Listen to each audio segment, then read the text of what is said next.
Today is Tuesday, June 10th, 2025, and this is Sliced, Protecting Grasslands with Climate Finance. Our work with a longtime client deeply involved in the restoration of global grasslands has given us a front row seat to both the incredible value and the urgent vulnerability of these ecosystems.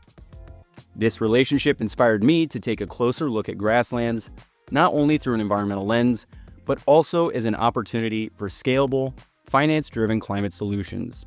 Grasslands may be underappreciated in mainstream conservation conversations, but their importance to planetary health, food systems, and local communities is difficult to overstate.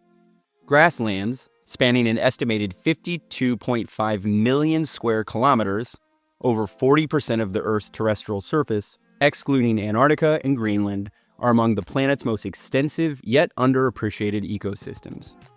Found across continents such as prairies, savannas, shrublands, and tundra, they are ecological powerhouses and cultural keystones that support life, livelihoods, and landscapes. Despite their size and significance, they face growing threats from industrial agriculture and climate change. The solution to their survival may lie in climate finance. Ecologically, grasslands perform critical functions that stabilize Earth's systems. They hold more than 30% of the world's terrestrial carbon stocks, making them essential for mitigating climate change. They are home to a wide range of flora and fauna, some highly endangered, such as the plains wanderer in Australia and African savanna elephants.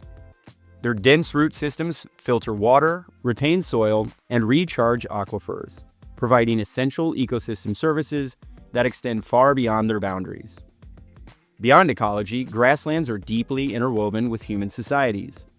Over 1 billion people depend on them for food security, livestock grazing, and traditional livelihoods. Indigenous and rural communities around the world maintain cultural, spiritual, and historical connections to grassland environments. Economically, grasslands support around 80% of agriculturally productive land and contribute to global markets through cereals, livestock, wool, and ecotourism. However, these ecosystems are vanishing at alarming rates. Nearly half of the world's grasslands have already been degraded, primarily due to agriculture expansion, urban sprawl, overgrazing, and climate-induced stressors like drought and invasive species. In North America alone, 1.9 million acres of grasslands are lost annually. Fire suppression and herbicide overuse further degrade habitat quality. A standout leader in reversing this trend is the Savory Institute, whose work has shaped the global movement toward regenerative grassland management. Their Ecological Outcome Verification, or EOV model, sets a benchmark for how outcomes, not just practices, should be measured and rewarded.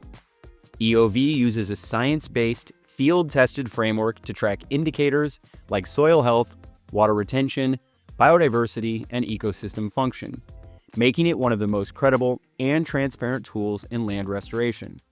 Importantly, the model connects land managers and investors by validating real ecological improvements, which enables carbon markets, brands, and funders to align capital with measurable impact.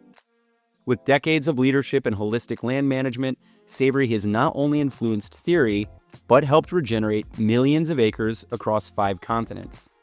More broadly, climate finance offers promising mechanisms to protect and restore grasslands. In Brazil's Cerrado Biodome, a $69 million USD fund has protected 43,000 hectares, avoiding emissions of roughly 18 million tons of CO2.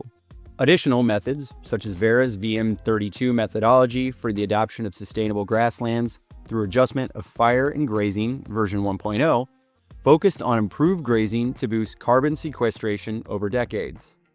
Impact and catalytic investing also play critical roles. Transition finance models, such as Mad Agriculture's Perennial Fund, support farmers in adopting regenerative practices through blended capital, grants, and low-interest loans.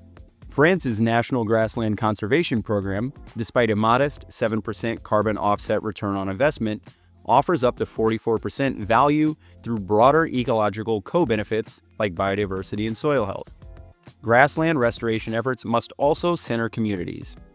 Initiatives such as the Climate Trust support for small U.S. ranchers demonstrate that local leadership and technical support are key to durable conservation.